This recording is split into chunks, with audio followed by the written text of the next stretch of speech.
So I'll have two different subjects. And you're talking next? Yeah. Let me wind up now. So if I This time what I'll do is I'll just have this over here. yeah. And this will be on you. So at least that way the button doesn't get pressed accidentally. Yeah, but then if I move a little bit, Oh, will you I won't be able to move much because this is all stationary, right? That's stationary, exactly. Yeah. Okay. Can this stay up or I think maybe we can. it's falling? Yeah, this one will fall. Go like this. Maybe hold it with your hand, Yeah. Okay. you know, and just talk like this. Okay. I'll try my best. It will keep falling down, but I'll do what I can. Yeah. Right here. So that would be Okay. fine. So I still prefer to put it in my pocket because then I can curl the wire behind me. Oh, yeah. So it's out of the way. Yeah, exactly. Excellent. And put it into my pocket. I'll just tell you when from now then. Yeah. Okay. Because I'm almost ready. Excellent. Okay. And just drop that in. That's, Yeah. let's just make sure that the button is there. Let me just quickly just check something. That. Yeah, that is lovely. Is it the same box we used yesterday? We No, used it's a different one. The other one, the battery light. I have backup equipment.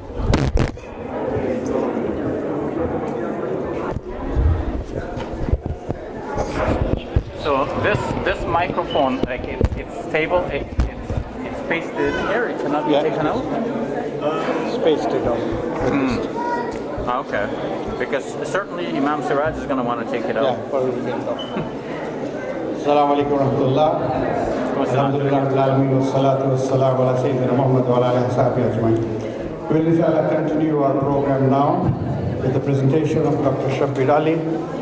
The topic of his presentation is presenting Islam to atheists. Dr. Shabbir Ali. How much time do I have? Half an hour. So I'll speak for 20 and then I'll take questions.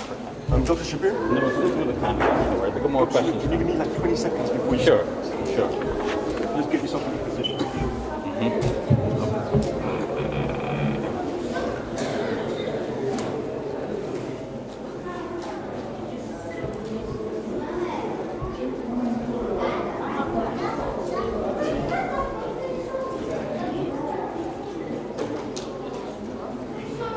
Assalamu alaikum wa rahmatullahi wa barakatuh.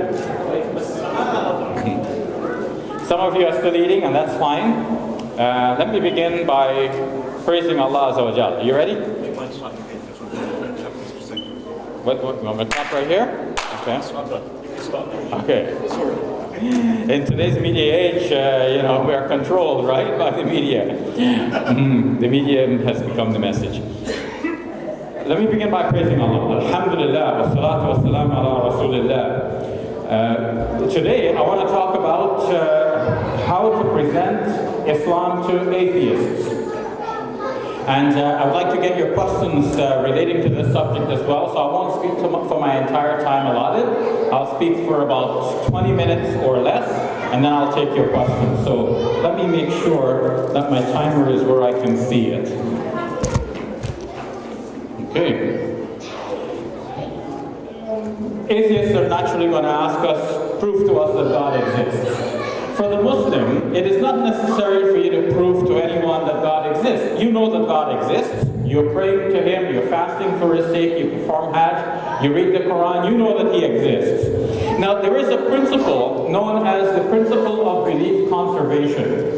When you already have a belief, you don't have to change that belief just for no reason at all. If somebody asks you to change that belief, that person should give you the reasons why they need you to change your belief. Why should I change my belief? Okay, I believe that God exists. I know that He exists. For me, that is a fact. An atheist comes and says, no, today is the modern age and we don't need to believe in such backward things as belief in God. So we're going to ask him, is that a good enough reason? Because today is the modern age? So people have long believed that the sun exists. So now we should no longer believe that the sun exists. Why? Because this is the modern age. So you have to give me a better reason than to say that this is the modern age. He might say, well, or she might say, well, we shouldn't believe in something we don't see. So, okay, so there are waves, there are sound waves in this auditorium right now. I believe that, but I don't see the sound waves. Are you saying I shouldn't believe in these things because I don't see them? Okay, so the idea you shouldn't believe in something because you shouldn't see it, because you cannot see it, that too is not a good reason. So the atheist really has to give us a good reason for believing that God does not exist. Otherwise, I shouldn't change my belief. Often believers are on the defensive because people think that because they are trained in science, they can just simply deny the existence of God. But whether or not God exists is not a problem that science can rule on. This is a philosophical question, it's not a scientific question. Scientific questions deal with things that are susceptible to the senses. They deal with physical things that can be studied in a laboratory. They don't deal with things like life after death, the existence of the soul, or the existence of God. So science cannot rule on these subjects. These are philosophical questions. And philosophers have discussed these questions from time past, way back when, and will continue to discuss these questions and differ about it. Some will believe that God exists, and some will believe that God does not exist. But that's an answer that comes to them through philosophical thinking and reasoning. It's not through scientific investigation. So what we will do in some of this lecture today is to look at some of the scientific reasoning that goes into either the belief or unbelief in the existence of God. So let me go into some of these points then. Are there some good philosophical reasons for believing that God exists? And are there some good philosophical reasons for believing that God does not exist? So we'll look at it both ways. Let me start with the one that will come from those who reject the existence of God. Because there's only one great argument that they bring up, and we can deal with that very quickly and easily, and if we have time, we can deal with the arguments for the existence of God, which are many. So let me dismiss with the one very quickly, and then we will know how much time we have left for the others. One of the main reasons people give for their belief that God does not exist is the fact that there is suffering in the world. They say that the suffering in the world would mean that either God does not exist, or if he exists, he doesn't care. And often this is presented as a counter to the Christian claim that God is all-loving. So if God loves us so much, then why is he allowing us to suffer? Sometimes when an individual has a severe illness, it could be cancer or some other rare illness, the person then becomes despairing and thinks that, well, there could be God, because why would God allow this to happen to me? Sometimes even a good Muslim can start to lose his or her faith as a result of this. We say to people, be patient, have sabr, and so on, trust in the wisdom of Allah, but some people will not. And this is cited by many as a reason for their doubts that God exists. And atheists present this to them as, which according to them is an overarching argument against the existence of God. But now, remember what they were claiming, as we've already stated it, but I'll repeat it now. Basically, they're stating that the fact that suffering is here in our world proves either that God does not exist, or if he exists, he doesn't care. So that means it's an either this or that. Either the suffering means that God does not exist, or the suffering means that even if God exists, God doesn't care. So that means that the argument itself is not a definitive proof that God does not exist, because their own statement could imply that God might exist, but he just doesn't care. We can add now a third possibility, that God does exist, and he does care, but he has good reasons for allowing a manageable amount of suffering in the world. Manageable from his point of view.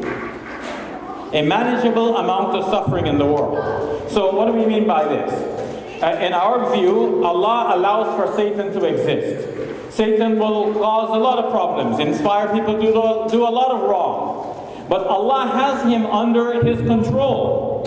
So God is allowing some evil which Satan will instigate, and allowing Satan to exist, to continue to cause his evils, but it's a manageable amount of evil from God's point of view. This is in contrast to a point of view that is out there where people say that the devil caused so much corruption, God had to eventually send his son as a ransom sacrifice to end this kind of evil. And then we look around, we see the evil is still there. So it doesn't really solve the problem. But even if you think theoretically that this was going to be a solution to the problem, it means that you have given so much power to the devil that God has to be in some kind of a bargaining term with him. So God has to do something so dramatic as to have his own son die in order to curb that evil. So we're not talking about that much evil. We're talking about the fact that Allah is in full control of everything that happens, and he allows the devil, and not only the devil, but human beings and much of his creation to do things which are not necessarily pleasing to him, but he's allowing them to a certain tolerable degree. That's one aspect. So we can say then that the presence of evil and suffering in the world is not a proof that God exists. It can be that God exists, and he does care about human beings and about his creation, but third, he is allowing a reasonable amount of suffering. But that suffering too is not meaningless. That suffering is sometimes for a good purpose that we do not imagine. Let's say a young man has an accident. Let's say a motorcycle accident. He was riding his motorcycle, he has an accident.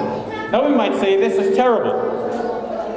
This is bad. Why did Allah allow this accident to happen? But now, if you want the flip side, that Allah should prevent all accidents, then that too is not reasonable. It would mean that every time a baby is going to fall, Allah subhanahu wa ta'ala stops the baby from falling. So no baby is going to learn for himself or herself how to prevent the next fall. The baby has to fall a couple of times. Not to fall and die, of course, but fall a couple of times in order to learn how to maintain balance. And then we become adults, we stand on our own 2 feet. So it is not reasonable to expect that Allah subhanahu wa ta'ala should prevent all accidents. Otherwise, we ourselves will never learn how to prevent accidents. We will keep falling into accidents, and Allah will just simply stop us from hitting our heads in the final analysis. And then we wouldn't be the human beings, the intelligent beings that we are, that learn and grow and develop. So Allah subhanahu wa ta'ala is allowing some accidents and harms to occur for good reasons. But it doesn't end there. With this youth now having this accident, others will be prompted to think about how to maintain safety. So if I'm going to ride a motorcycle, now I have to put on a safety helmet. So many other people will be saved from harm due to the one accident. Not that Allah subhanahu wa ta'ala causes this accident to make others wake up, but Allah subhanahu wa ta'ala allows this one to happen. Sometimes such an accident will cause many people to turn towards what is good. So people see that this youth has had an accident and they say, oh, we can't live our life in ghafla and indifference.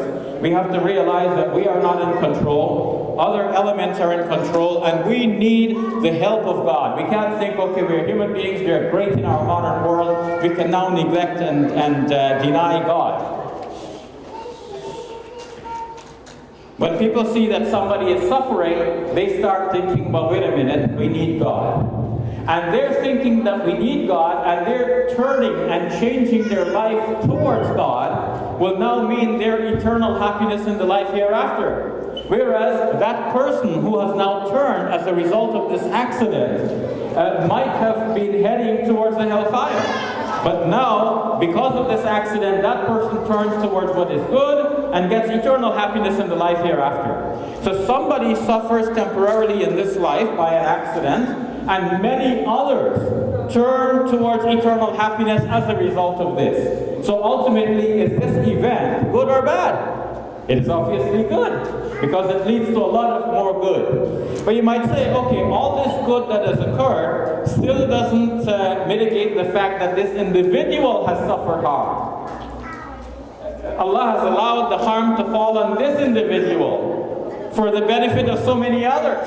But what about this individual, the poor fellow? Well, we believe that Allah subhanahu wa ta'ala compensates people who fall into accidents. It is mentioned in the hadith that the case of the believer is wonderful, to the extent that even if a thorn pricks the believer, he gives, like he has patience with Allah and is rewarded for the patience. Now the hadith mentions the believer, and we can extend believer to beyond Muslims, because there is mu'min and there is Muslim. Each term has its own distinctive meaning. Sometimes they're used interchangeably. I can address this gathering as ayyuhal mu'minun or ayyuhal muslimun. So they're interchangeable in this case, right? In that particular context. Mu'minun could be those who believe in Allah Azza wa Jal. They are mu'minun, they are believers. Muslims can be specifically those who subscribe to the religion of Islam. But it could be broader than this as well.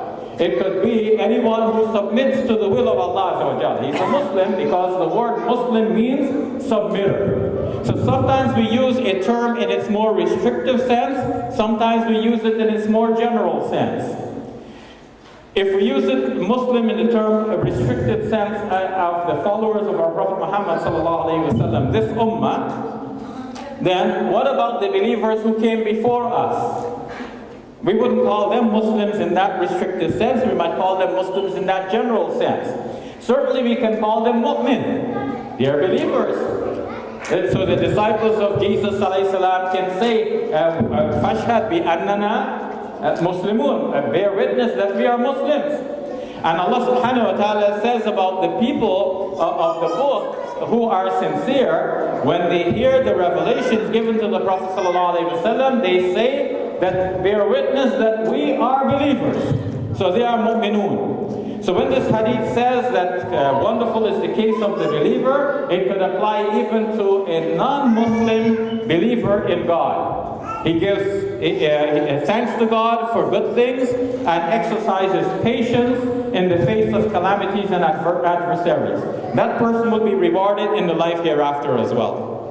So Allah subhanahu wa ta'ala then compensates the individual who has suffered the harm, so that in the end, either the believer gets something good in this life as a result of that accident, and they say, you know what? That accident has really shaped me and made me for the better. So in a sense, that's a good thing that I had the accident. Or one doesn't see it in this life, but in the life hereafter, one sees the benefit that Allah subhanahu wa ta'ala procures for that person as a result of and as a compensation for the accident that they had in this life, or the calamity or adversary that they suffered in this life. So in the end, we see that it's all good, even though it appears to us to be bad at the moment. So this does away now effectively with that argument from the atheists that because there is suffering in the world, this proves that God does not exist. To summarize, even their own statement doesn't lead to that conclusion, because their initial statement is that the suffering either proves that God does not exist, or that even if He exists, He doesn't care.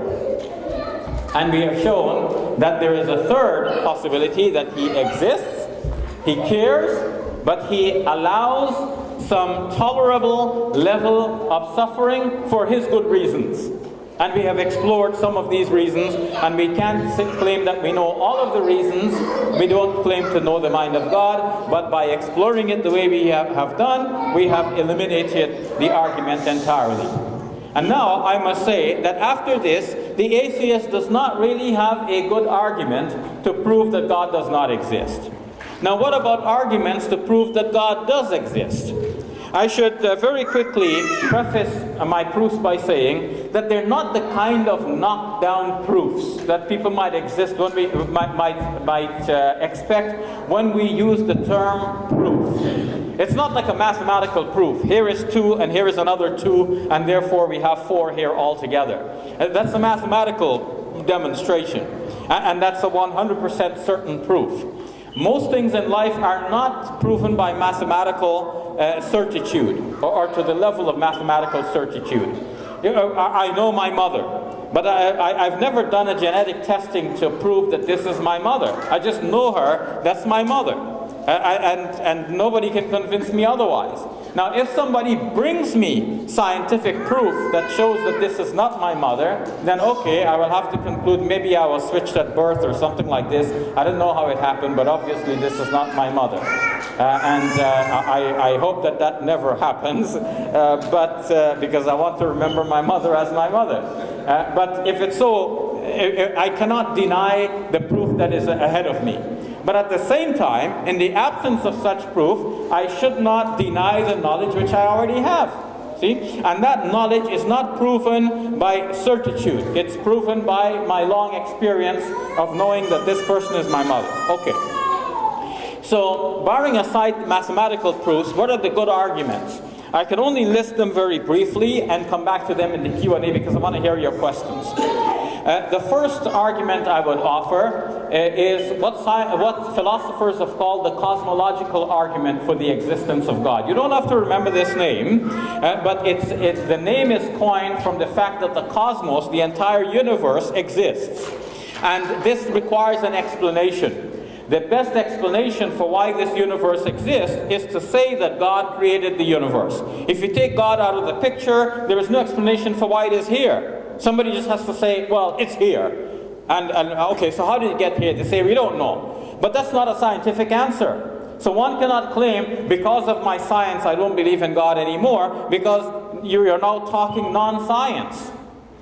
So we ask, why does the water boil? Instead of giving a scientific explanation, he says, well, it just boils. We ask, why is the universe here? Instead of giving a scientific explanation for why it is here, he just says, well, it's just here. So that's not a scientific explanation. We are not giving a scientific explanation either. We're giving a theological answer. We're saying God exists, God is powerful enough and intelligent enough to create this universe, and He willed the universe into existence. That's a complete explanation. Now they might come back and ask, well, okay, so how did God come into existence? And then we would explain that in our conception, God is a necessary being. It is that kind. God is that sort of being which, if He exists at all, He has to exist. He exists by His own necessity. And there's no need to ask, why does He exist? The question itself is absurd. Let me explain. Suppose a young man committed a crime, he's charged, he's convicted, and he's put into prison. His parents from abroad come to visit him now in the prison. For the first time, they're seeing him since all this news broke out about him being arrested and charged and so on. Now they come and see him in the prison. The first time they're going to ask him, why are you here? And with anger, meaning why did you commit the crime? That's the whole idea. Not why are you here behind the bars themselves, but why did you commit such crime to make it necessary for them to put you here behind bars? That's the first day. They're angry and they're asking why, meaning why did you commit the crime? Okay, 2 days, 3 days, they keep visiting him, a week, 2 weeks, 3 years. Let's say the young man is sentenced to 10 years in prison. In the 4th year, now the parents come to visit him again. They're not going to ask him now, why are you here? Because now it's a given. He's locked up. He's in prison. Like, what is he going to say? If they ask him now, why are you here? What do they mean? You should have been like outside having a coffee with us outside? He's going to say, Mom and Dad, I'm here because they locked me up. Right? What do you mean why I'm here? I can't be somewhere else. I'm here by necessity. He has to be there. He can't be somewhere else. So when we speak of God existing by necessity, we mean that that's what he is. He exists by necessity. There are only two kinds of beings. Either a being exists conditionally, or a being exists essentially or by its own nature or necessarily. So there are two types of being. A contingent being is that being which exists contingently. That's like us. My existence is contingent upon the supply of oxygen in the atmosphere. Not enough oxygen, I die. Okay, I cannot continue to exist. I depend on something else. So that's one type of being, a contingent being. One that depends on something else. The other type of being is one that does not depend on anything else. He exists, or it exists by its own necessity. So now when we ask about this universe, is it a contingent being or a necessary being? We have to decide, what do we mean by the universe? By our very conception, the universe, everybody will agree, is a contingent being. It doesn't exist by its own necessity. There is nothing in the universe that requires that the universe must continue to exist ad infinitum, or that it existed in the past ad infinitum, and that it must exist. So that's a conditional thing. And once we know it is a conditional thing, there has to be an explanation for its existence. When we talk about Allah, we are talking about a necessary being. That's the being that exists by his own necessity. And just like the lad who is in prison, and he cannot get out of there, he has to necessarily stay in the prison for a number of years. There's no sense of asking him, why are you here in the prison? Okay? In a similar sense, it is not sensible to be asking, why does God exist? Because the point is that he exists of his own necessity. He's that type of being which, if he exists at all, he must exist. He cannot fail to exist. So that's our simple answer to the question of, like, who created God, or why does God exist? And so if you say the universe needs a creator, why doesn't God need a creator? We can put it in a simpler form and say that when we talk about God, we're talking about the first cause. The first cause. So let's put the matter this way. We speak about me as a human being. Okay, so who are my parents? Okay, I name my parents. Who are their parents? I name my grandparents. Who are their parents? I name my great-grandparents. Who are their parents? I name my great-great-grandparents. We can keep going back all the way to Adam alayhi salam.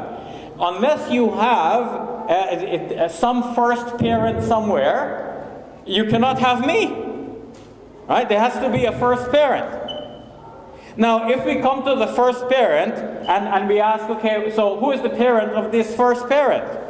So the question itself is absurd, because if there is a parent of these first parents, then that means they're not the first parents. The one you're asking about is really the first parent, whom we haven't named yet. So once we know who is the first, you cannot ask who came before the first. This is the point. So when we ask about, let's say, this universe needs someone to create it. So we say, okay, let's call that creator God. And somebody asks us, who created that God? We say, okay, that's God number, let's say this is God number 1. So now there is a God number 2 that created this God number 1. All right, who created God number 2? Okay, God number 3. We can go all the way back ad infinitum. We must arrive at one who, like, is the end of it. Because if we don't arrive at one who is the end of the whole series, then this universe would not exist. If we keep going, that means that it actually came that way as well. Going, and we'll never get here. So there has to be one with whom the buck stops. We have to arrive at that one whom we're calling God without any qualification. He is the uncreated creator of everything else. Once we know that he is the uncreated creator of everything else, you can't ask me, well, who is the creator of the uncreated? Your question itself is absurd. You're asking who is the creator of the uncreated. You're asking me how many hairs are on the head of the bald man. As if you don't understand what bald it means. Right? Okay? Or you're asking me who is the wife of the bachelor. as if you don't understand what bachelor means. Or you're asking me, how many sides does a square circle have? As if you don't know what is meant. Well, you're thinking you know what a square circle is, or we should know what it is. So the question, not all questions are sensible. Some questions are absurd, and sometimes we have to understand the absurdity of the question. I'm quickly using up my time here, but I must go on very quickly, and then I'll take your questions as part of the panel. So I don't get Brother Tan, we're too nervous here because we're running behind schedule. So that's one argument for the existence of God, which I've called the cosmological argument. You don't have to remember the name of it, but you can put it in a simple form by saying you cannot get something from nothing, right? The universe is here, it is something, it cannot come from nothing. There must be a power that brought this universe into existence. It is that power we're talking about when we speak of God. But secondly, we introduce the teleological argument for the existence of God. Never mind the technical name. It comes from telos, which in Greek means the end. And that name came to be coined because philosophers spoke about the end of things, as if something is made for a certain purpose, for a certain end use. So this chair was made for an end use, that somebody would sit on it. So it is shaped, it is designed and given that much strength so that somebody can sit on it and do not fall flat. It has an end use in mind. Now this universe seems to have an end use in mind, to the extent that some scientists have said that it seems that the universe is designed for the existence of human beings. That's known as the anthropic principle. That was described by Brandon Carter in 1974. And the anthropic principle. It looks like everything is designed for us. Think about the oxygen we talked about. The atmosphere is just the right mix of 21% oxygen. If it were too much oxygen, it will be combustible. Too much flames and fire will start up everywhere. If it is less, we wouldn't have enough oxygen to breathe. And we can go analyzing everything from sunrise and so on, that everything is designed for the existence of human beings on this planet and within the universe as a whole. So that's the design argument. That's what you have to remember, that this seems to be designed for a sort of end use, and that calls for a designer. That's our second argument. And the third argument, with which I close very quickly, is twofold. First, I want to talk about the human intelligence. Now, we have a brain, and our human intelligence has its seat in the brain. And this brain, according to those who propose biological evolution, which I'm not against, but I want to see the implications if that biological evolution is thought about as separate from God. So if God is taken out of the picture, it means that our brains came from a blind process developed from matter which does not have a brain itself, and cannot think, and cannot reason, has no intelligence. Now, that means our brain is put together by a blind process from unintelligent materials. Our brain is like a computer, is that true? In fact, it's one of the best computers we know. And this brain designs other computers. Now, suppose we get a computer and we say, okay, this one is made in China, this one is made in Japan, this one is made in Germany and whatever, but it's not so much where it was made, but we rely on the computer because we know that it, either from our experience or from our first-hand knowledge, that this is designed by scientists and designers who know what they're doing, right? They're intelligent designers. Otherwise, we'd have no confidence in any data that the computer presents to us, right? Why would we have any confidence in the data presented to us by any computer if we thought that this computer is designed by some ignoramus, somebody who doesn't know what he or she is doing, some ignorant fool? Why would we have any confidence in it? Okay, so why do we have confidence in our own brains if we think that our brains are designed by a blind evolutionary process from some unintelligent matter? We should have no confidence in our brains. That means everything we're thinking is not dependable. And that means that even when the smart atheist comes and says, look, I'm smart, and I'm telling you that God does not exist, we should ask the atheist, how can you trust your own smartness? How can you trust your own intelligence and your own brain if you're telling me that your brain came to you designed through a blind evolutionary process without God in the picture, developed from unintelligent matter? So you have no reason to trust the intelligence. But every scientist would trust his intelligence, and therefore we say to every scientist, bring God into the picture, because only with God in the picture we have the assurance that our brains and we all together are designed by an intelligent being who is the source of all intelligence and who has granted us some of that intelligence. Related to this argument is what philosophers have called the moral argument for the existence of God. And that argument basically says that everybody agrees that there are certain things which are good and certain things which are bad. Now, it will take me some time to explain this, and I've run out of time, so I won't explain it in detail now. But in brief, I would say that that too cannot be dependable.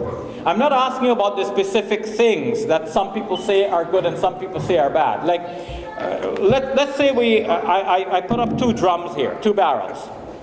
And I say, okay, write me everything that's good and everything that's bad, and each on a separate piece of paper. So I pick up a piece of paper. It says, okay, raping a child. So I ask you, okay, is this good or bad? You say bad, all right? So I label one barrel good, I label the other one bad. So I'm going to drop this in the bad one, all right?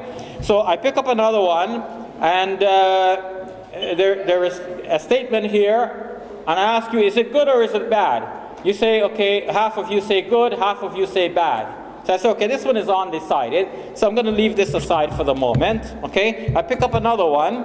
I ask you, is this good or bad? You say good, so I put that in the good. So I keep going until in the end, all the pieces of paper are done. So we have one barrel labeled bad with all the bad stuff in it, one barrel labeled good with all the good stuff in it, and this is by our agreement here, right? But we could, by our own agreement, change the labels on the two barrels, if we want. And there is nothing in the universe that says, no, that would be wrong, you cannot do that. The moral sense that we have, that some things are good and some things are bad, that is, without God, it's only by popular agreement. And we can change the agreement at any time, for any reason, on a whim or what. But on the idea that God exists, He then becomes the source for us of all goodness. Not because He told us what to do, but because He gave us that intelligence that helps us to distinguish between right and wrong. So that when we distinguish between right and wrong based on that intelligence, we trust that distinction. Now that distinction becomes trustworthy. Now we can't change the labels. Because what we put in the good barrel, that's because of God's inspiration to us, telling us that this thing is good, and we put it in the good barrel. It's not because it's mentioned in Scripture. Maybe it's also mentioned in the Scripture. Because the Scripture will confirm our own instincts and God's inspiration to us. But even without the Scripture, we already know some things are good and some things are bad. We already put them in the barrels based on that. We cannot change the labels on a whim, because we know that we might decide it to be something else, but in the mind of God, this is the good one and this is the bad one. We can change it for ourselves, but we cannot change what's in the mind of God. And since what's in the mind of God, that is what is true and correct, and ultimately will have repercussions for us, that's what we have to subscribe to. And since He has given us this inspiration, this conscience to distinguish between good and bad, we maintain that distinction and we don't change the labels on what we know to be good and what we know to be bad, based on our own whim or fancy or changing trends and culture. So I rest my argument on these three very quick points. First, the cosmological argument. Second, the teleological argument. And third, the argument based on our own intelligence and our moral sets. We could go on, but time does not permit us now. But I'll take your questions about these matters in the Q&A. Thank you all for your patient listening. Jazakumullah khairan. Talk to you more later, inshallah. Assalamu alaikum. Jazakumullah khairan. Okay, yes.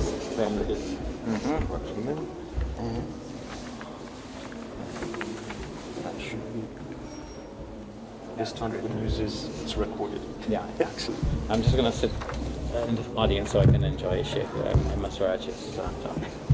Now we will listen to Imam Siraj Wahad, who will speak on the topic guarding against the shaitan.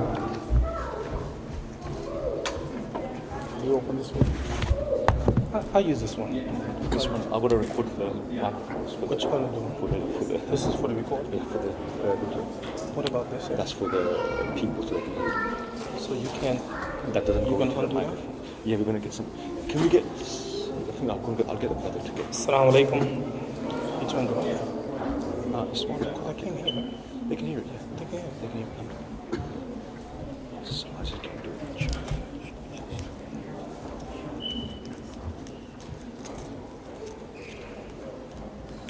Is the brother there?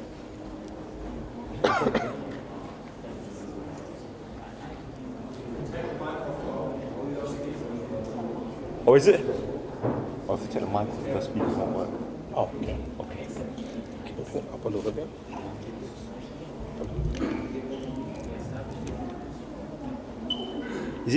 Is this as tall as it goes? Assalamu alaikum. Is that better?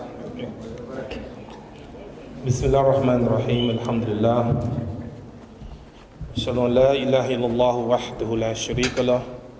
Ashhadu anna Muhammadan abduhu wa rasuluhu amma ba'd. Brothers and sisters, I have some extraordinarily good news for you. I've got some good, incredible news for you. I am only going to speak for a couple of minutes. No, that's bad news. That's good news, right? You're changing the labels on those barrels. I want to thank Allah for all of the speakers that we've had. I'd like to thank Allah for you who came out to be with us tonight, today for a few moments. I am going to spend a few moments talking about Shaitan, the devil, Satan. Everybody speaks about him. It's in the Torah, it's in the Injil, it's in the Quran. Everybody speaks about the devil. But I want to talk about 4 entities. Number 1, Allah.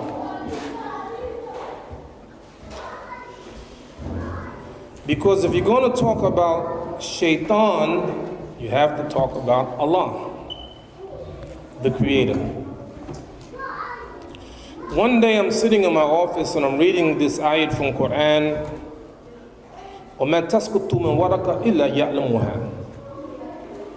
And there is not a leaf that falls except Allah knows it. Wow. So I leave my office and I walk one long block. And as I'm walking, I'm thinking about this ayat from Quran, وَمَا تَسْقُطُ مِنْ وَرَقَةٍ إِلَّا يَعْلَمُهَا. There's not a leaf that falls except Allah knows it. And I took a look on the ground and I saw thousands of leaves. I did some research and found out there's some 3 trillion trees on the earth. Some of them having as many as 350,000 leaves. And you mean to tell me that Allah knows every leaf that falls? A skeptic may say, how could you verify it? How do you know that Allah knows every leaf? A believer said, we believe in the Quran. Allah said it, we believe. I ain't gonna argue with you. I ain't gonna argue with you, I ain't gonna argue with you. I accept it. But I'm saying how wonderful He is. Number 2, I want to talk about us, who we are as human beings, because we are the envy of the universe. Mankind is the envy of the universe. And you know the funny thing about it? You know who we are? Johnny come lately.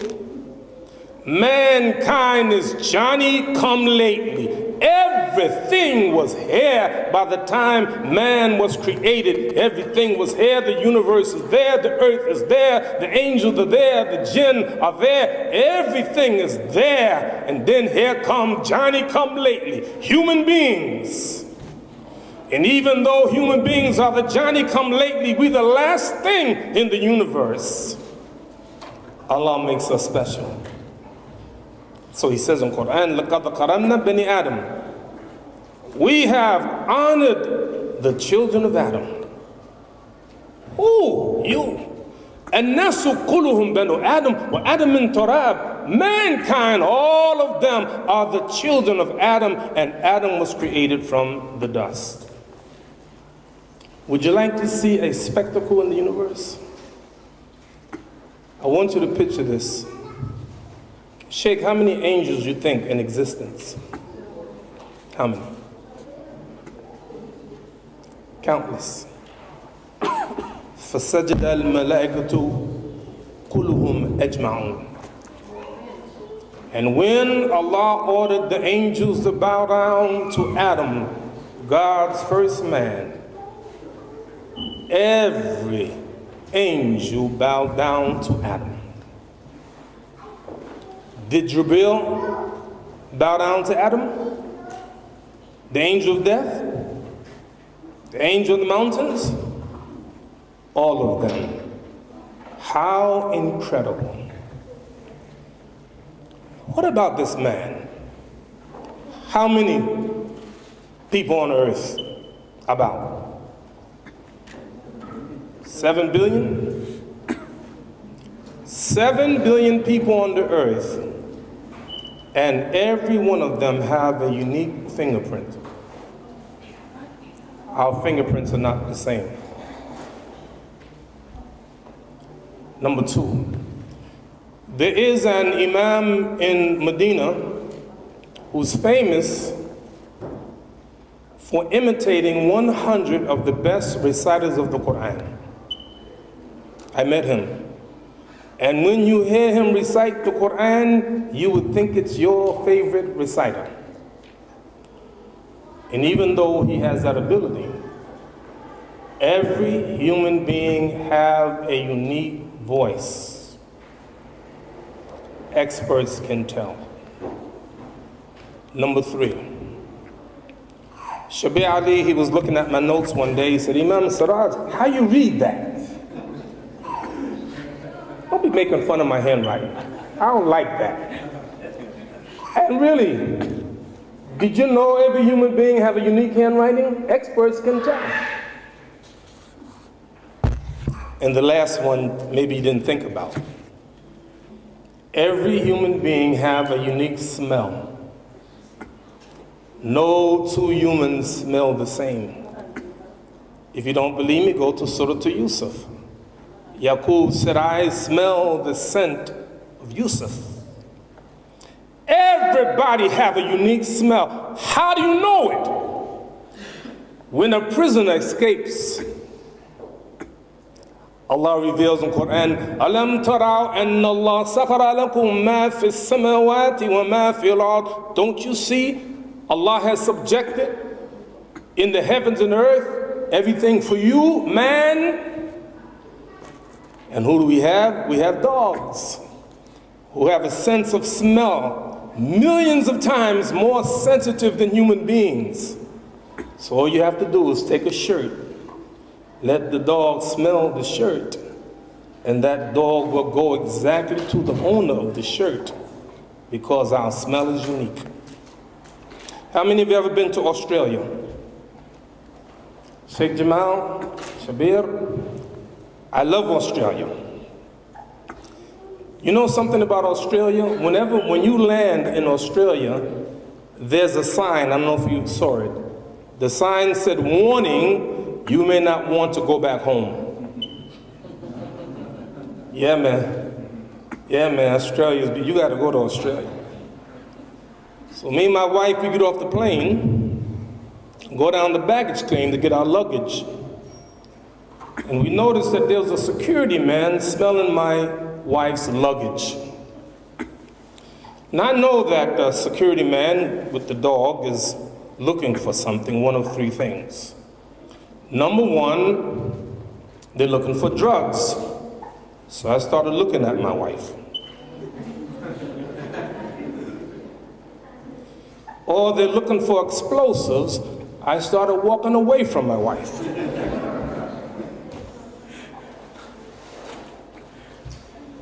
Or they're looking for food, because you can't bring food into Australia. And sure enough, my wife had in her luggage food. What am I saying? I'm saying this Johnny-come-lately human beings are special. Whatever you think of yourself, black, brown, red, yellow, white, whatever your color is, your nationality, your religion, Allah made human beings special. Indeed, the Prophet, peace and blessing be upon him, said, خَلَقَ اللَّهُ آدَمَ عَلَى صُورَتِهِ.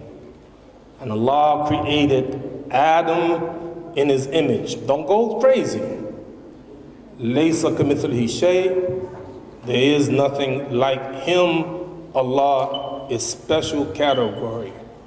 You have Allah, you have the human being. Number three, angels. Part of our faith is to believe in angels. And even though we don't see them, we believe in them. The founding fathers of my country, the United States of America, were religious people. The fourth president of the United States, James Madison, said, if men were angels, there would be no need of government. And if angels govern men, neither internal or external controls would be necessary. Why? Angels are special. As our sister said earlier, they always listen to the command of Allah the Almighty. But man is different. Man makes many mistakes. And one of the things that we have to realize, مَا خَلَقْتُ الْجِنَّ وَالْإِنسَ إِلَّا لِيَعْبُدُونَ. Allah's only created jinn and human beings to obey Him. That's why He created us. He created us to obey Him. And there's one more. The jinn. The jinn. These are the creatures that Allah created to obey Him. And one of them is special. And we can debate this, and I've thought about it. I know Dr. Jamal and others, Shabir Ali and others, we can discuss that. I try to read between the lines, and I've come to the conclusion that Iblis was a special jinn, having the ability to be one of the most special creatures in the universe. But he blew it. He blew it. When given a chance, Allah never gives us a commandment that we're unable to do. If He does, it would be unfair. Why would He tell Iblis to bow down to Adam if he didn't have the ability to bow down? Now look at this. I wish I could, they know I like to walk around. I can't help myself. I don't know how to stand still. I'm from Brooklyn, New York, and we move around. I am a nightmare for the cameraman. Look at him. See how you ran over there? Watch this. You looking at him? Hey, look at this. Allah tests us. وَقُلْنَا يَا آدَمُ اسْكُنْ أَنْتَ وَزَوْجُكَ الْجَنَّةَ وَكُلَا مِنْهَا رَغَدًا حَيْثُ شِئْتُمَا ولا تقربا هذه الشجرة فتكونا من الظالمين. Oh Adam, you and your wife live here in this garden and eat everything in the garden except that one tree. Don't go near that one tree. That's the commandment. That's easy, right? You got the whole garden, just that one tree? Come on, man. That's easy. I could do that. So I'm trying to imagine, Adam in the garden. And look at the tree, say, I can't go near that tree. Not me. Shucks. That interesting looking tree. But I ain't gonna go there. Somewhere along the line, he goes and eats from the tree. Can I ask you a personal question? How many of you, and I want you to be honest, think if Allah gave you the commandment, don't go near the tree, how many of you believe you would not have gone near the tree? Raise your hand. 1, 2, 3, 4, 5, 6, 7, 8, 9, 10, 11, 12.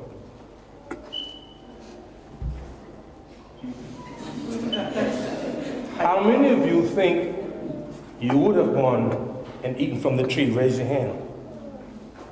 What? Dr. Jamal Badawi? No way. No.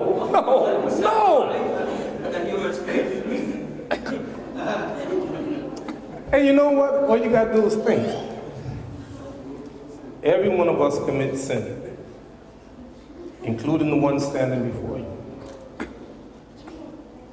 Sin that we know is against the commandment of Allah, and yet we do it. And that's the last one, the shaitan. It's a theological mistake, I think, to say that Allah created Iblis to disobey him. Yes, he created us to make decisions. Consider this conversation. Allah asks Iblis, مَا مَنْعَكَ أَلَّا تَسْجُدَ إِذْ أَمَرْتُكَ. Allah gave the commandment of every angel to bow down to Adam and also Iblis. Iblis refused to do it. Allah asked the question, what prevented you from bowing down when I ordered you to? Listen to what he said. أَنَا خَيْرٌ مِنْهُ خَلَقْتَنِي. Stop. خَلَقْتَنِي. You created me.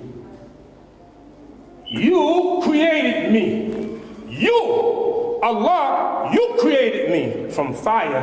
وَخَلَقْتَهُ مِنْ طِينٍ. And you created man from teen, mud. قَالَ رَبِّي. قَالَ رَبِّي, my Lord. قال ربني فأنذرني إلى يوم يبعثون. Oh Allah, give me time until the day that they are raised up. You created me, my Lord. Give me time until they are raised up. Is he a believer?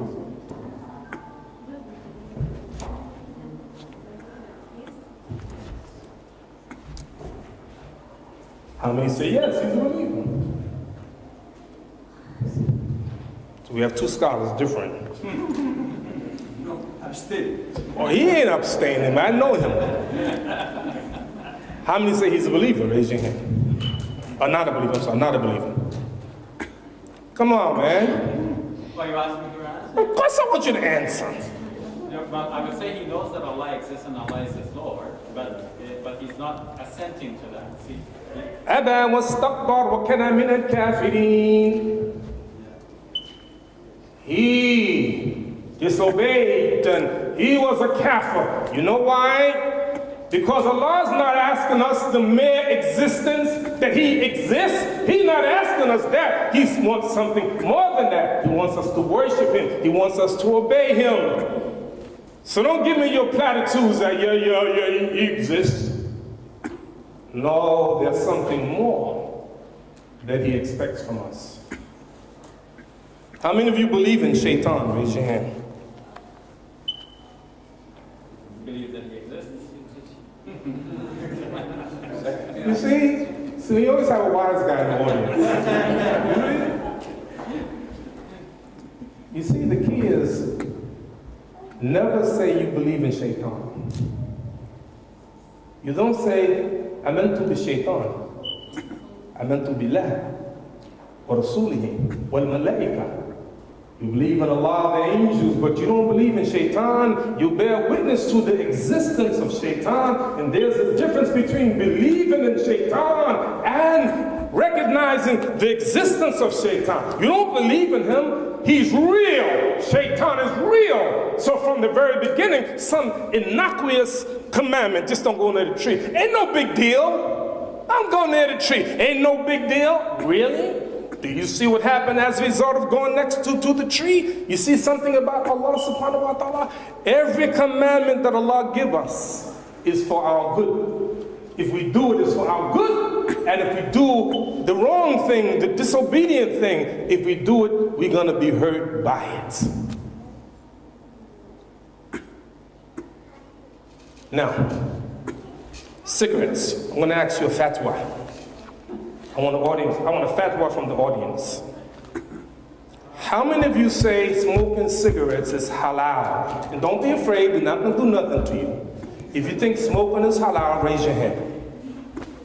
Because some of you, when you leave here, you're going to go back there and smoke. I want to know if you're smoking because you think it's halal or you know it's haram. So how many think smoking cigarettes is halal? Raise your hand. How many think it's haram? MashaAllah. If you read the Islamic Fatawa Islamiyya, these are the great ulama, all of them say smoking cigarettes is haram. Consider this. The cigarette industry spent $8.2 billion advertising their product. $8.2 billion. A lot of money, right? If they spend $8.2 billion advertising their product, well, how much money did they make? They must have made money. If you're going to spend $8.2 billion to advertise, trying to get people to smoke, then you must expect to make a lot of money. You spend $8.2 billion, you will go out of business if you don't make money. So how much money did they make? $258 billion.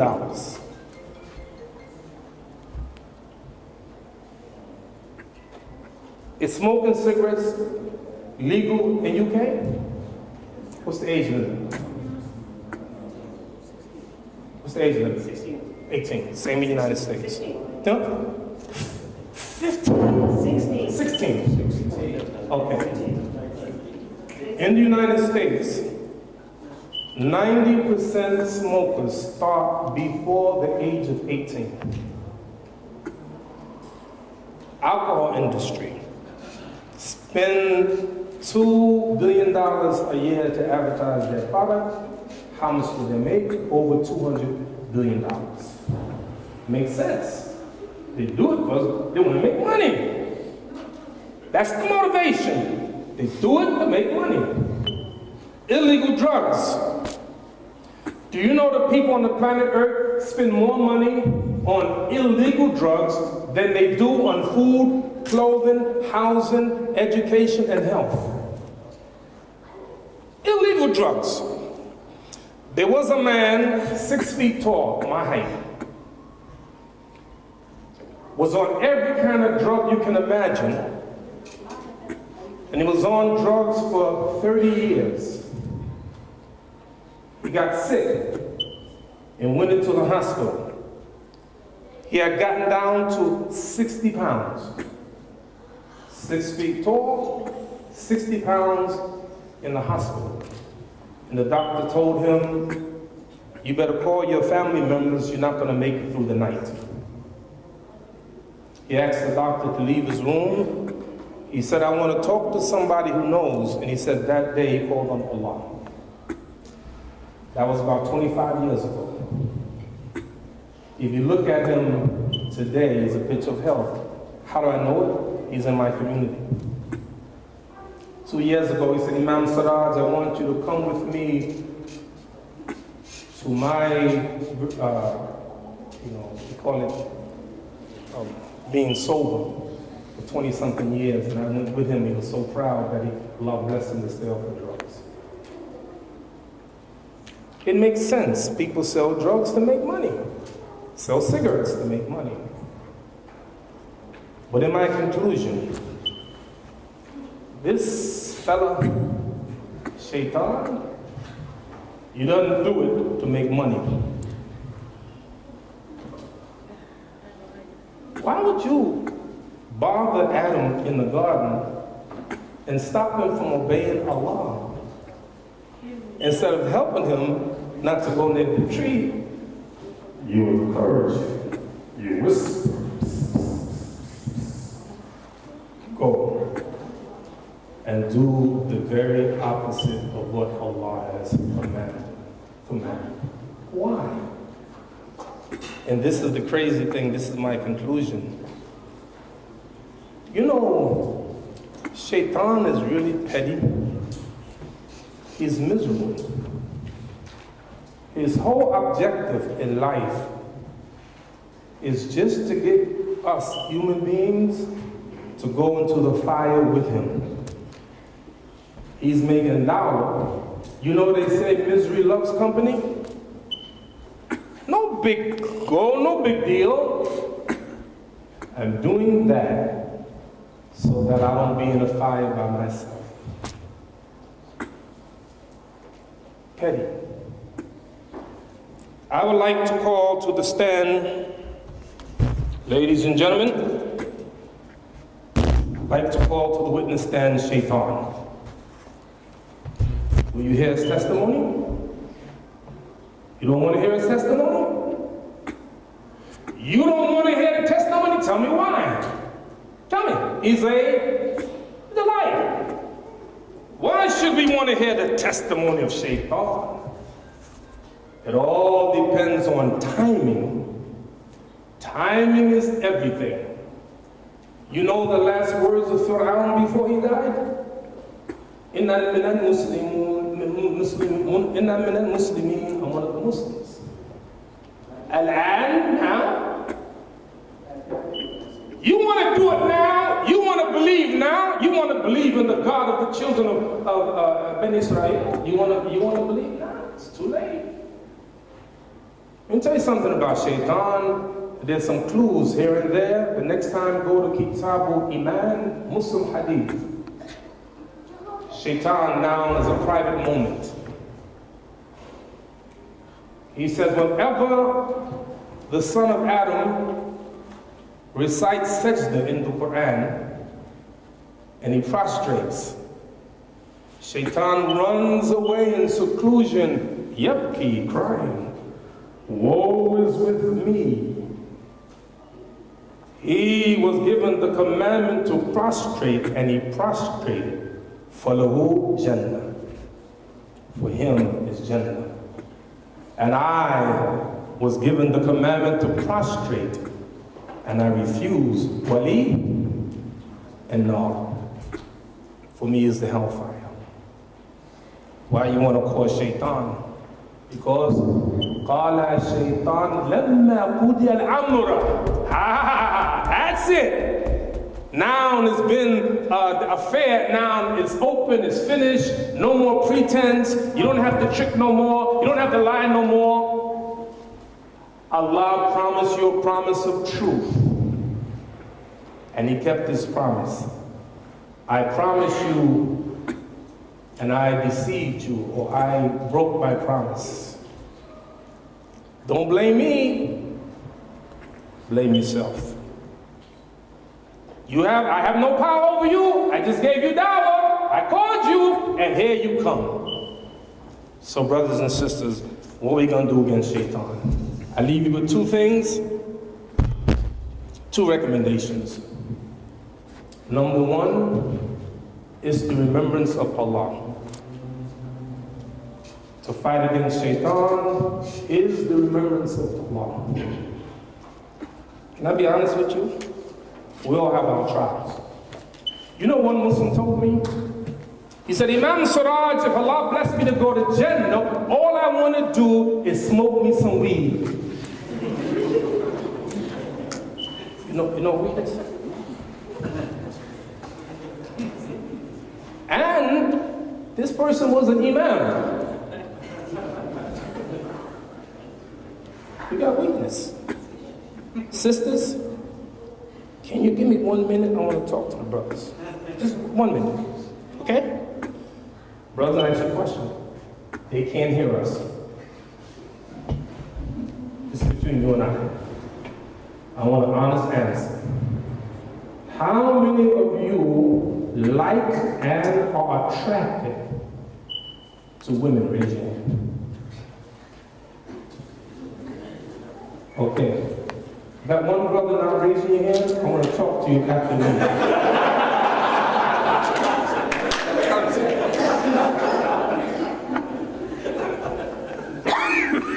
Did you raise your hand?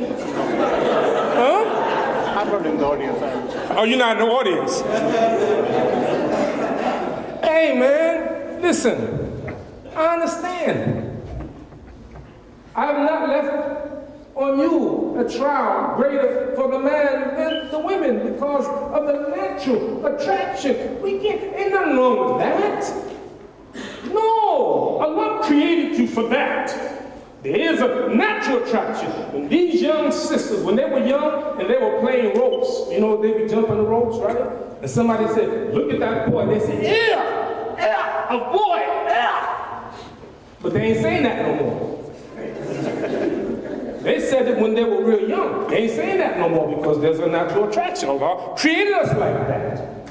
But this is the thing. Since we're the slaves of Allah, then we do it for Allah. La taqrabu zina. Don't go near zina. You young men, I know what you like. I know it. وَتِلْكَ حُدُودُ اللَّهِ لَا تَعْتَدُوهَا. These are the boundaries of Allah. Don't go past them. Do what Allah has said do. Stay away from the haram because if you don't, you will harm yourself. May Allah bless every one of you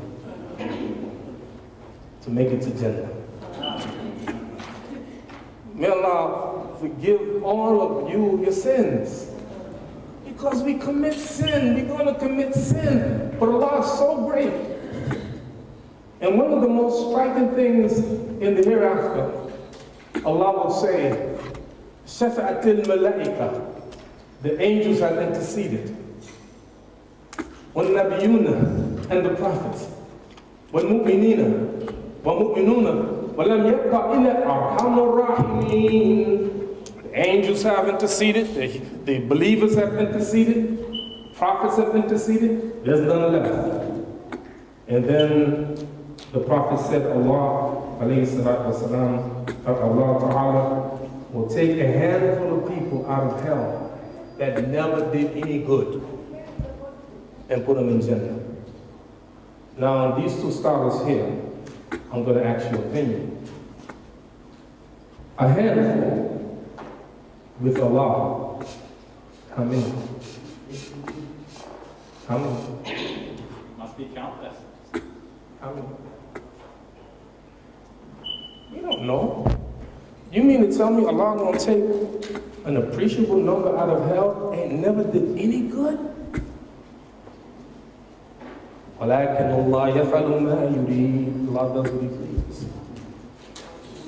You can commit sin from the heavens to the skies or sin the size of the earth and you come to Allah not associating anything with Him, Allah can forgive us our sins.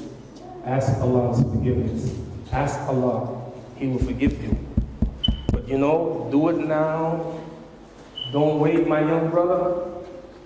I got a long life to live. Nobody knows.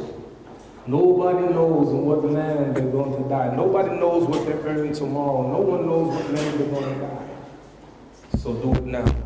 May Allah bless you, bless the Zaman family, all of you, the people of the sound. I give you a hard time. May Allah bless all of you. Jazakallah khairan. Assalamu alaikum wa rahmatullah.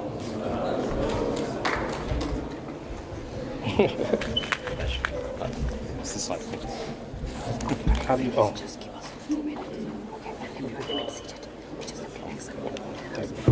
I'll ask if they have any questions. Very short. No need. See if they have any.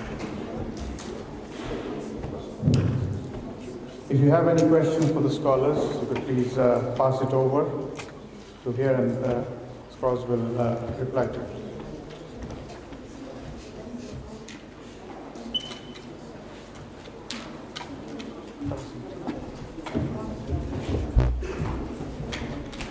Just let them know 1, 2, 3 questions. Yeah.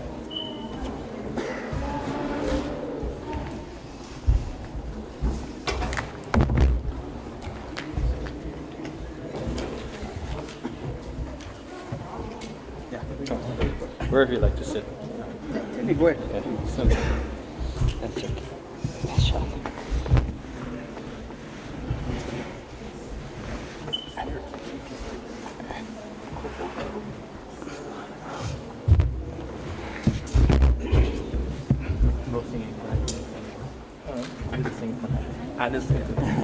I'm nice. Though you teased us. Okay. Assalamu alaikum.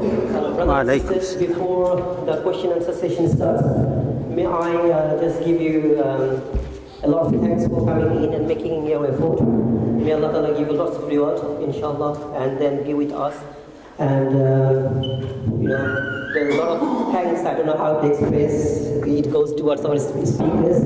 MashaAllah, they have given their time, which we never can pay. You know, this is one of our opportunity, MashaAllah. So yeah, so please, you know, say MashaAllah and give a takbir for our speakers, please. It's Allahu Akbar. Allah. So I believe, like, you know, inshallah, next year you would like to see our speakers among with us, right?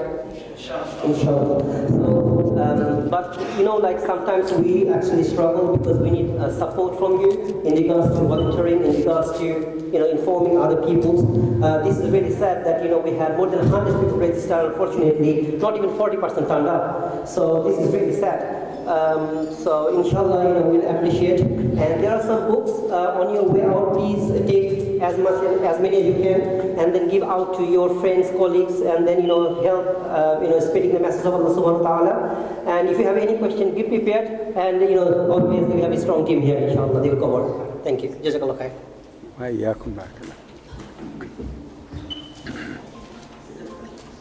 You need a moderator, maybe. You need a moderator. I'll be the moderator. Oh? I'll be the moderator. Oh, no, no. You're a speaker, not moderator. No. Come on. I just wanted to, I never ended with the second thing as a weapon against shaitan. He's the moderator. To tell you what I had in the notes to say. Prophet, peace and blessings be upon him, said, and once I learned this hadith many years ago, I followed it every day. من قال لا إله إلا الله وحده لا شريك له الملك وله الحمد وهو على كل شيء قدير.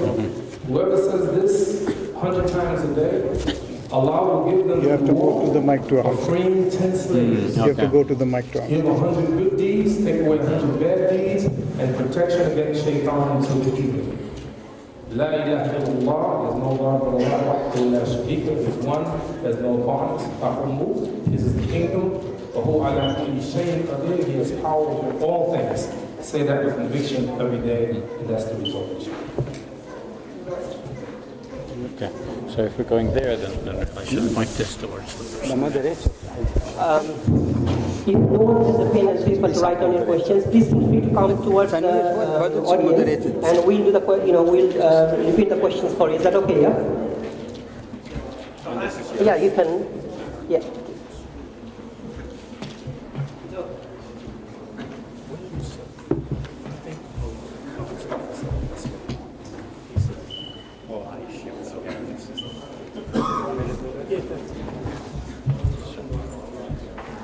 I was going to ask a question.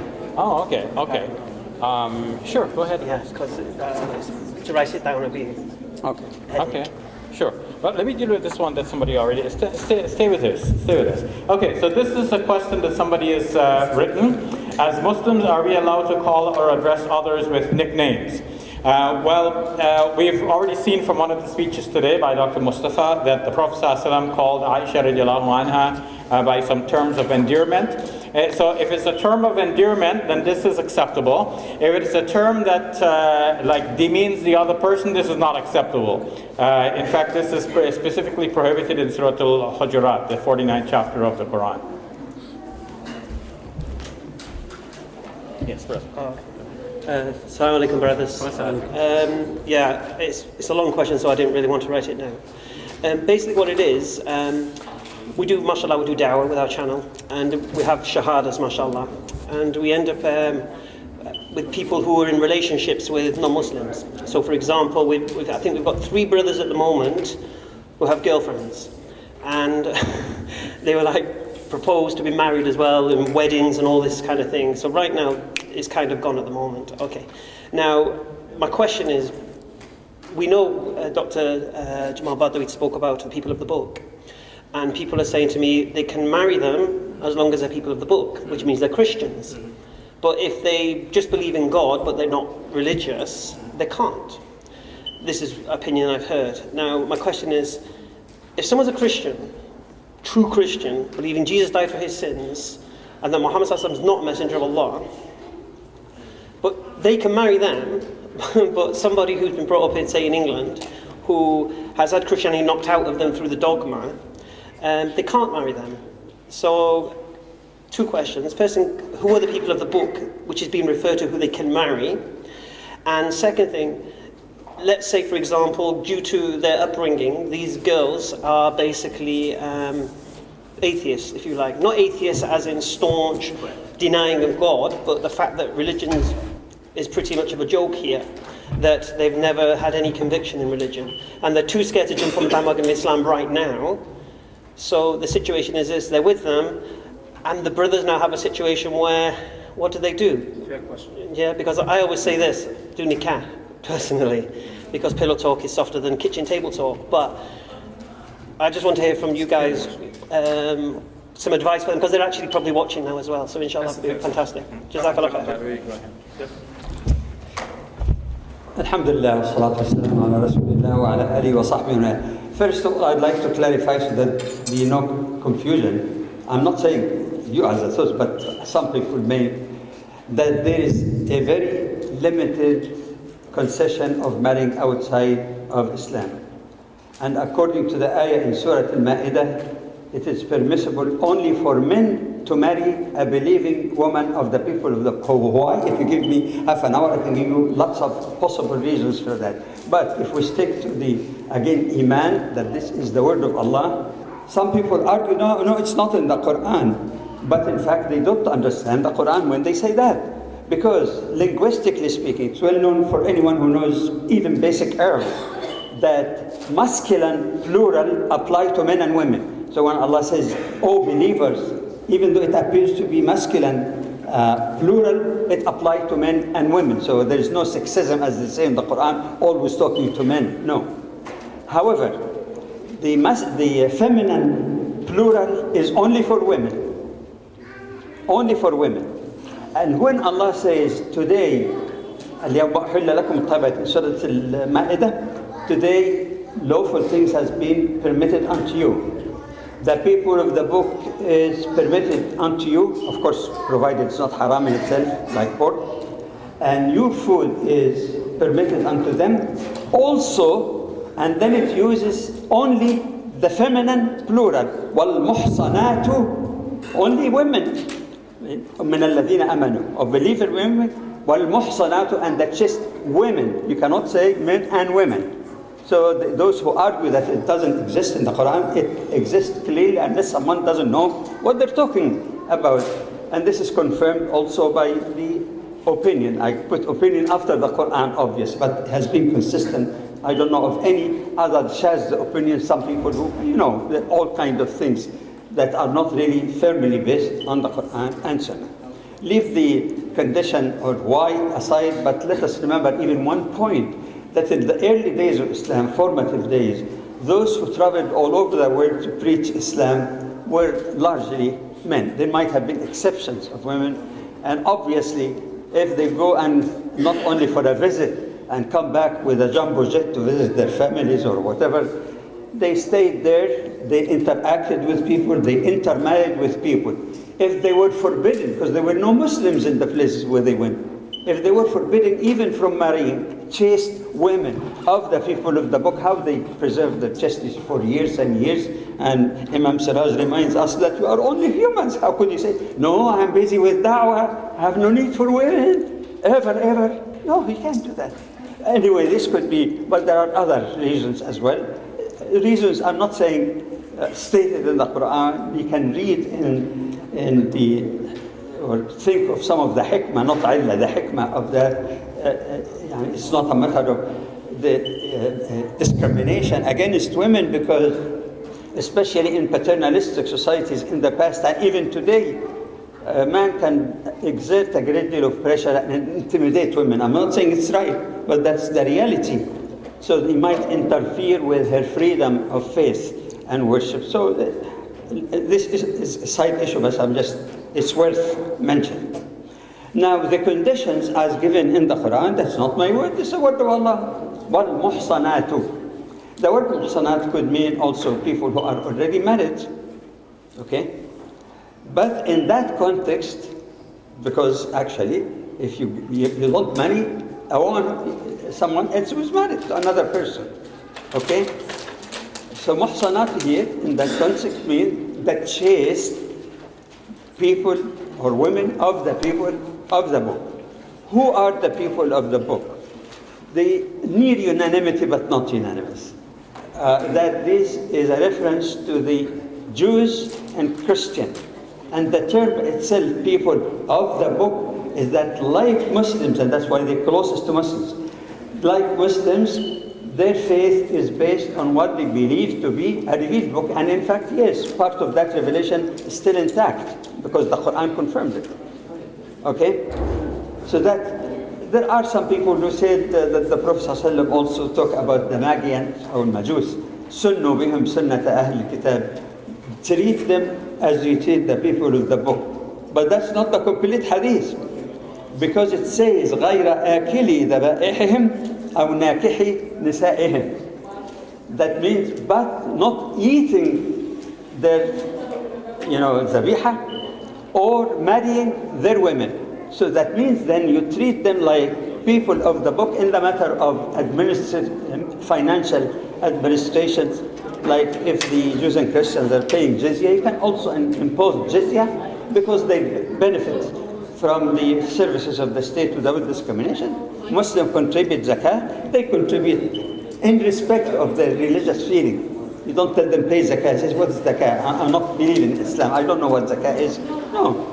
That even out of respect, that you call it whatever you call, but it is not that you impose zakah like Muslim. In fact, jizya used to be less than zakah even. So again, we explain who are the people of the book, and where in the Quran does it say that? Is it male and female? And we have indicated that. Did I miss a point? Yeah, you didn't answer my question at all. At all? MashaAllah. What is the point? Oh, okay. The point is simple. Okay. This is England, and this may have been a Christian country at one time, but the majority of people growing up... Oh, I'm sorry. I remember. Okay. Okay. To settle. Okay. So I understood. I remember. No, so I'm being specific here. Yeah. That this is England. Christianity is dead here. So the people being brought up now through these generations... Okay. Let me just say, please, just so I can make the point, that so they're growing up in this generation, they're not believing in Christianity as such, okay? They're in relationships with guys and they're having a normal Western life. MashaAllah, these brothers now watch the videos, they get influenced, they listen to what I say about Islam, they recognize the truth, they embrace it. Now, according to what you just said now, they can never marry these women, according to what you just said. Now, it would imply that I have to convince these women to be Christians first before they can marry them. That's what it kind of implies. So I'm trying to understand who are the people of the book. Are we saying they have to be Bible-bashing, church-going, Jesus died for my sins Christians, rather than somebody who just believes in the existence, could possibly the existence of a creator? Because it's a circumstance we're in, and it's, like I say, mashallah, the past 6 months we've had 8, 9 shahadas, and I've got 3 brothers in this situation. Okay. And according to what you've just said now, they can't even do any care with them. Okay, I'm sorry, I did not deliberately forget, I understand what but you're saying I'm about old, the forgetful man. Okay, I admit, unless I write something to remind me. Okay, I understand your question. I thought I answered that, at least to some degree, when I said believing, and I'll come to analysis of belief, believing chaste women of the people of the book, because that's what the Quran says. That's what I'm asking, People of the book, yes. Yes, I understand. So, yes, I elaborate as much as you need, inshallah, within the limited time. But as far as you're saying that, what does it mean believing? I don't mean they believe in given church or members in other church. You and I, anyone who lived in the West knows that there are a lot of Christians who believe in Isa alayhi salam, love Isa alayhi salam, believe in immoral teaching that he gave, and they're not member of any church. And many people distinguish, when you say the word religion, some think of religious institution. That's not religion. So it is their personal, individual belief. So that answers that part. Believe in general even. It doesn't have to be the details.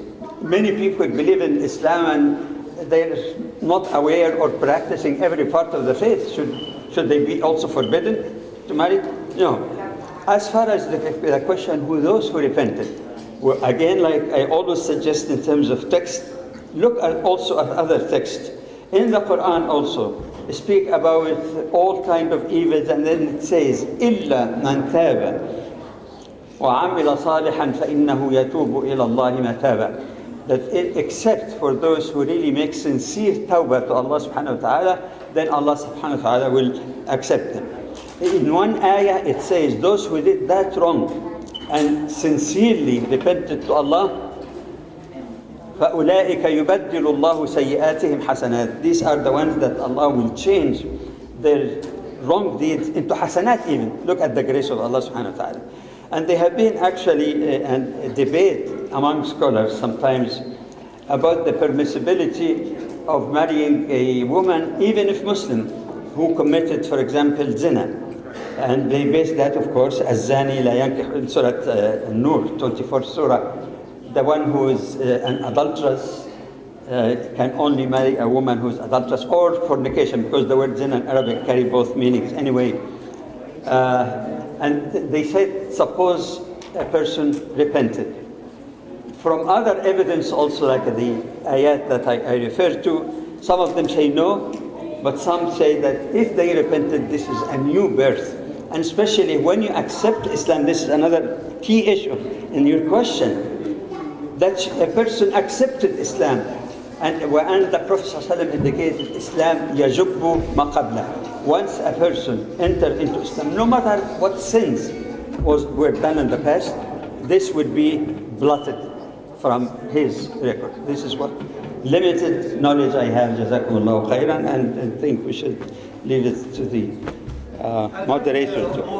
If Imam Siraj could have an opinion on something, really. Sure. From a Western kind of Brooklyn, New York. I understand your question. I understand it very well. And I'll be honest with you, brothers. Honestly, I try to give the best advice that I can give. I try to be lenient, especially new people. Fattaqullah, masata'akum fi Allah as much as you're able to. When I see someone is in a relationship, I want to make it right. I want them to stop committing this sin.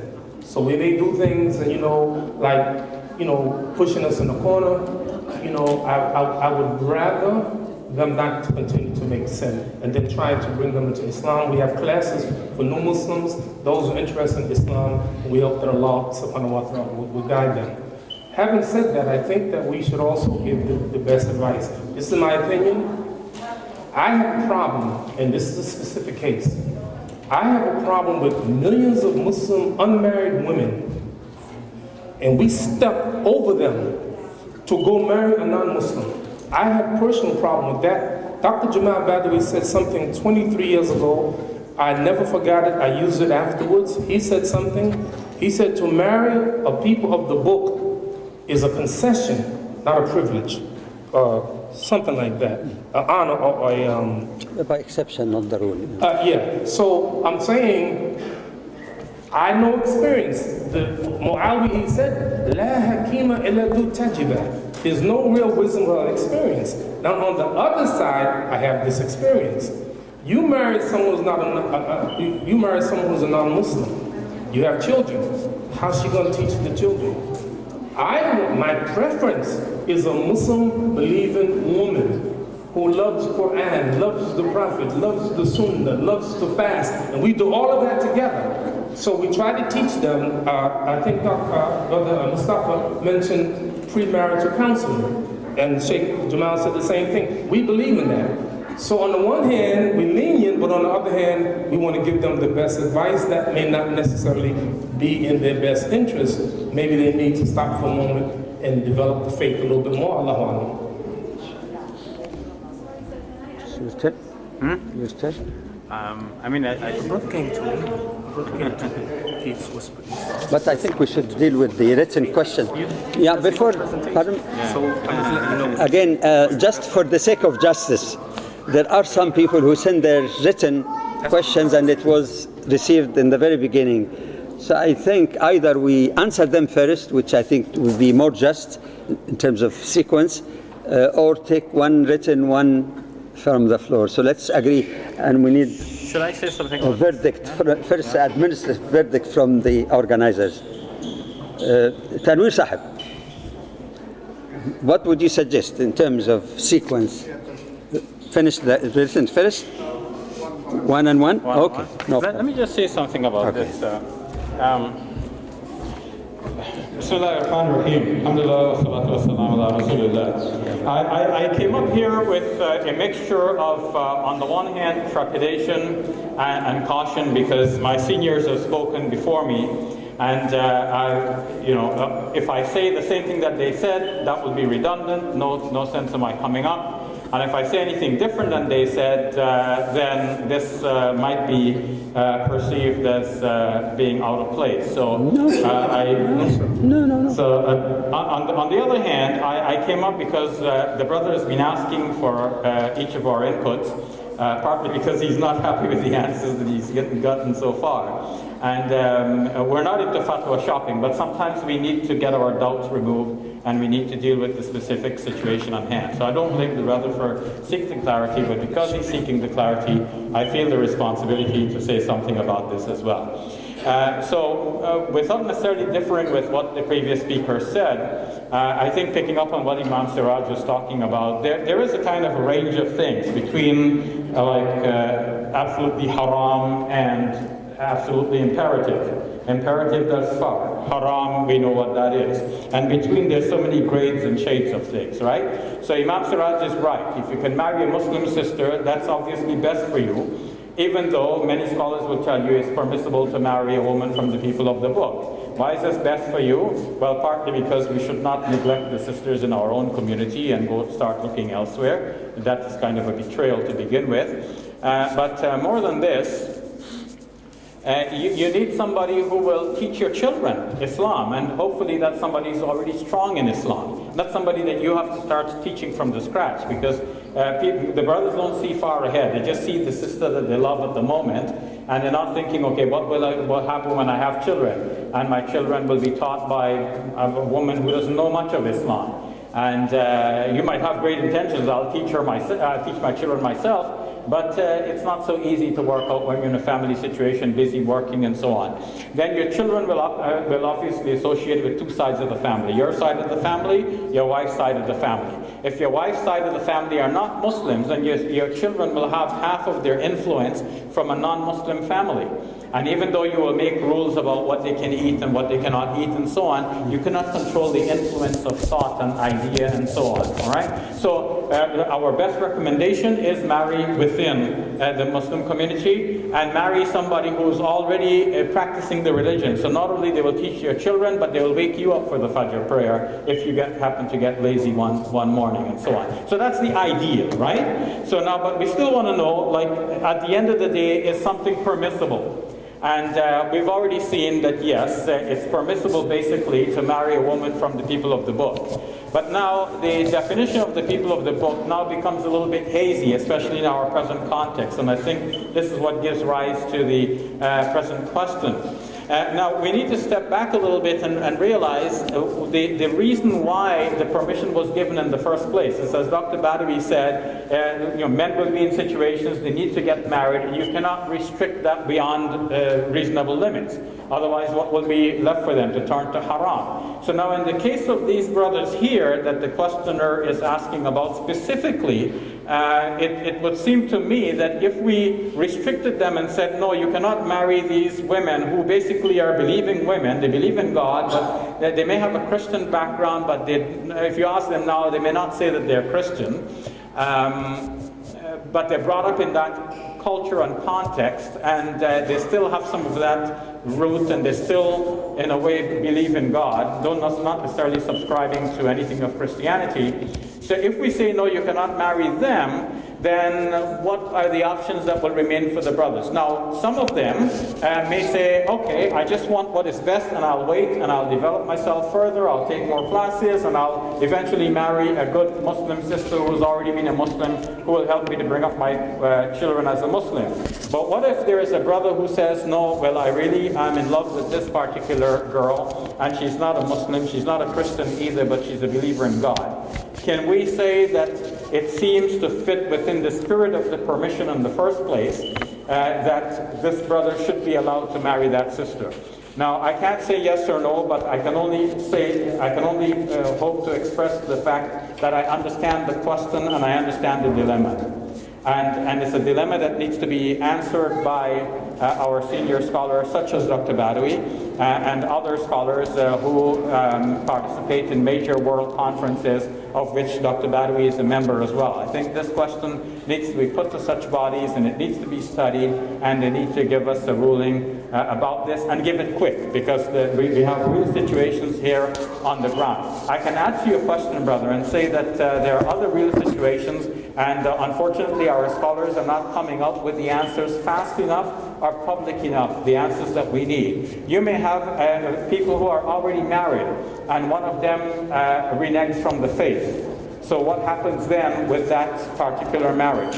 So all of these things need to be dealt with, and we need to confront what the questions really are and see the reality on the ground and give rulings that are applicable to our present situation. May Allah subhanahu wa ta'ala forgive me if I said anything wrong or said it in the wrong way, and guide us to know what is truth. Did you have a point on to follow that? Jazakumullah khairan. Assalamu alaikum. Pardon? Don't. Okay, I see nothing wrong, because no sister has asked any question. It's not just a matter of number, but also she has a question, so maybe we should allow her. Or comment. Okay, can you speak up a little? Unless there is another mic. Yes. Yes. Did you just mention it? No. We have to deal with it. Yes. Yeah.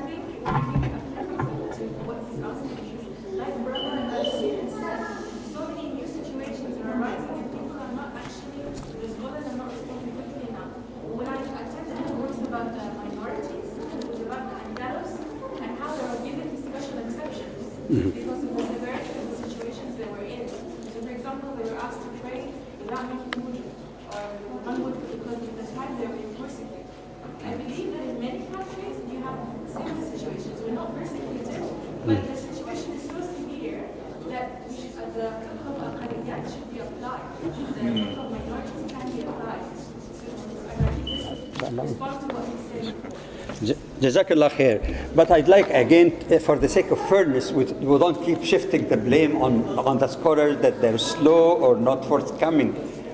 Yes, there are lots of things that need to be done, lots of things need to be researched because of the freezing of ijtihad for many, many centuries. And that's an onerous tax. You don't go to a mufti or a group of muftis even meeting and just give you on the spur of moment or superficial discussion. For example, in the European Council of Fatwa and Research, before the meeting is held, which now is every year, it used to be even every 6 months, the topics are suggested and the scholars are given an opportunity to research in depth. Some of these research papers has been printed in books. In terms of responding to the needs of minorities, they have tons. They have like Majalla Almiya, 20 volumes over the years, and even though it's not that old kind of council. And one of the forthcoming fatwa that was issued to deal with the problem is, I think you referred to, or maybe Brother Shabir referred to, suppose a Muslim is, two people, Christian for example, so there is no argument about mushriks, or two people of the book, men and women, they are married already, okay? Is their marriage valid? It is. Suppose the wife embraces Islam and her husband did not. Traditional, almost unanimous to my knowledge, and except there have been rare cases that were discovered, you will find in any standard textbook that their marriage is ended already, because the ayah in Surah Al-Ma'idah, it is only men can marry but not the reverse. A woman should be protected and her faith and practice should be protected. Now what happens? They tell you then she should divorce. Most of the opinion is like that. She should just give him a chance.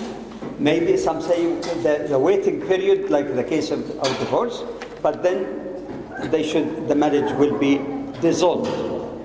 That matter was a subject of heated debate with lots of research papers presented, and the majority opinion on that came up as a decision by the council that there has been evidence already uncovered through more careful research, that I think it was Ibn al-Qayyim, the famous students of Ibn Taymiyyah. He said actually there are 9 or 10 opinions as to what will happen.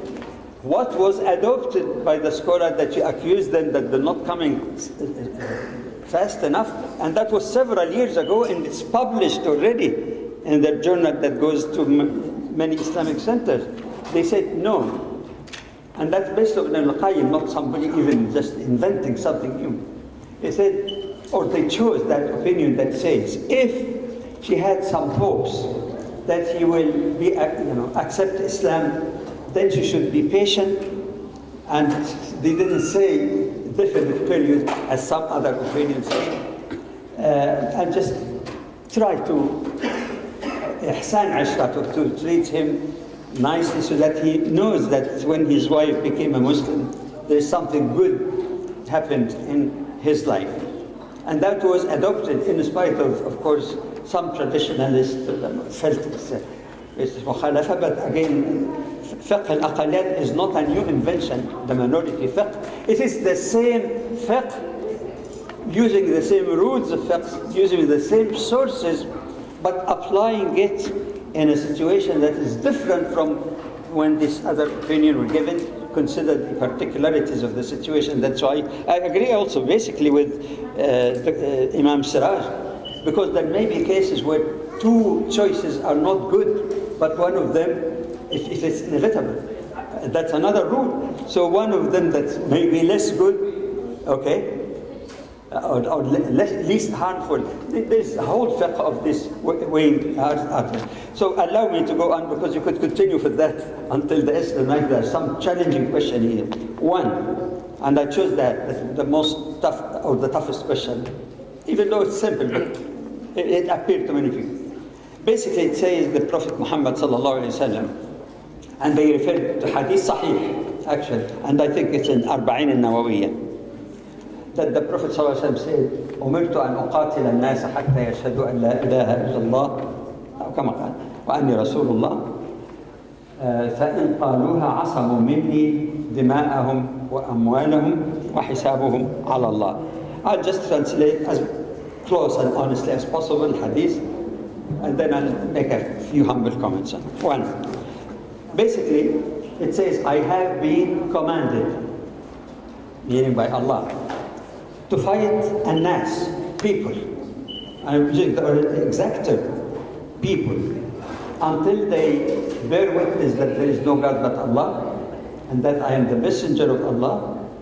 If you say that, if they say that, then their property and their lives will be sanctified, meaning protected. And their final accountability, final between brackets, and their accountability is with Allah subhanahu wa ta'ala. The common understanding that comes to some people and to Islamophobes, they pick on that. Here is what Islam is. In fact, in the question that somebody was asking in London, and which I answered him because there was no time, the Christian priest was telling him, you know, that all the good things about coexistence ended, was abrogated, which reflect lack of understanding what abrogation even is. Anyway, but now it ended with either the sword or what? Or Islam. Islam or the sword. حتى يشهدوا. One, shahad. Now, you may recall in the beginning of the introduction to the topic, my topic today, and if you were in London, it was basically the same, the question of methodology. No hadith, sahih or not, but of course we focus on sahih hadith. No hadith can be interpreted in a way that violate an established rule in the Quran. Two, we said also, anything that could carry more than one meaning should be interpreted in something that has definitive meaning. المحكم والمتشابه. This is another rule. So let's look at it in the light of the Quran. If the common understanding of the hadith is fighting people to make shahada, how many ayahs in the Quran would that contradict? And I mentioned a few of them. Let there be no compulsion in religion. This is the truth from your Lord. Whoever wish or wills to believe, let him believe. Whoever. How many ayahs in the Quran? La ikraha fi din. There is no coercion in the matter of faith. So if you understand it on sath, on the surface, it's contradictory with very numerous definitive ayat in the Quran. Definitely. And it doesn't make sense Islamically because Islam is willing submission to Allah, not a sword on you. And that's maybe where some people misinterpret that and said, oh, Islam is spread by the sword, which is far from the truth. A deviation of some Muslim make, but